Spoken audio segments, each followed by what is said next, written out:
Le sujet étant hautement sensible, nous précisons que cette vidéo est garantie sans lien avec l'industrie pharmaceutique, les Illuminati ou la CIA. Nous n'avons aucun conflit d'intérêt, si ce n'est un intérêt certain pour la santé des travailleurs et des patients. Alors, commençons. Comme des milliers de personnes en France, vous travaillez dans le domaine de la santé et vous vous posez à juste titre des questions sur la vaccination contre la grippe. Alors voici Sylvie. Elle est infirmière dans un grand hôpital. Elle aime son métier, ses patients et surtout faire des piqûres. Mais attention, quand il s'agit d'en recevoir à son tour, là, Sylvie a un problème. Elle a, comme qui dirait, horreur des aiguilles. Un vrai comble pour une infirmière, vous me direz. Et lorsque chaque année, à la même époque, on lui propose de se vacciner contre la grippe, le moins qu'on puisse dire, c'est qu'elle hésite. D'autant qu'autour d'elle, à part Justine, son amie médecin, qui cette année d'ailleurs s'est fait vacciner pour la première fois par son pharmacien, personne ne semble vraiment vouloir se faire vacciner. On raconte que le vaccin est plein d'adjuvants, comme l'aluminium, ne fonctionne pas du tout, ou pire encore est capable de provoquer la grippe elle-même. Et une fois de plus, elle se dit qu'après tout, la grippe, ce n'est peut-être pas si grave que ça. Commençons par quelques chiffres. L'épidémie de grippe touche chaque année 2 à 8 millions de personnes en France, et son ampleur impacte tous les ans notre système de soins. Considéré à tort comme bénigne, on lui attribue pourtant en 2019 environ 8000 décès, dont la majeure partie concernait des patients âgés de 75 ans et plus. Et si cela peut en rassurer certains, en France, le vaccin est sans adjuvant. Il n'y a pas d'aluminium, pas de gluten, pas d'aspartame.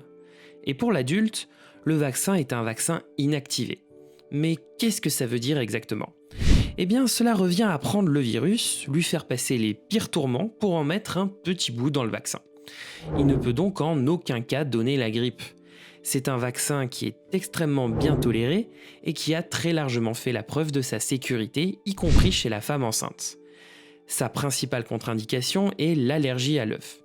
Mais comme tout traitement, il peut entraîner des effets secondaires.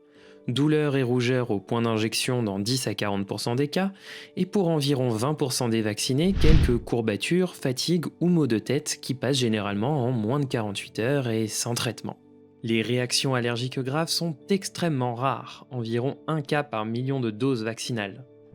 Et au milieu de tous ces chiffres, Sylvie s'interroge. Elle s'est bien faite vacciner il y a 6 ans, mais elle avait quand même attrapé la grippe. C'est bien que le vaccin ne marche pas, non ? Qu'on soit clair. Le vaccin n'est pas une garantie de ne pas faire de grippe à 100%. Son efficacité varie en fonction des années, car chaque vaccin est un pari établi selon les recommandations de l'Organisation mondiale de la santé. Il faut arriver à déterminer 6 mois avant l'épidémie quelles souches circuleront pour les inclure dans le vaccin. Parfois le pari est gagnant et parfois pas vraiment. Mais ce qui est sûr, ce n'est pas parce que l'on tousse ou l'on crache en plein hiver que c'est forcément le virus de la grippe.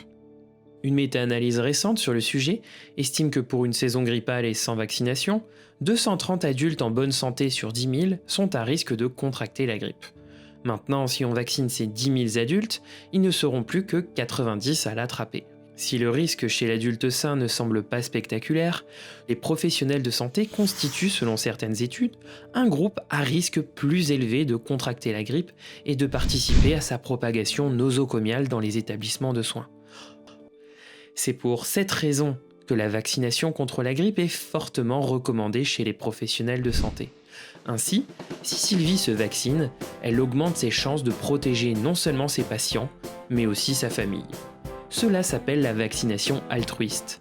La vaccination reste un droit pour tous les professionnels de santé, elle est gratuite et ne prend que quelques minutes. Mais cela reste avant tout un choix. Après réflexion, Sylvie a fait le sien. Alors pourquoi pas vous ?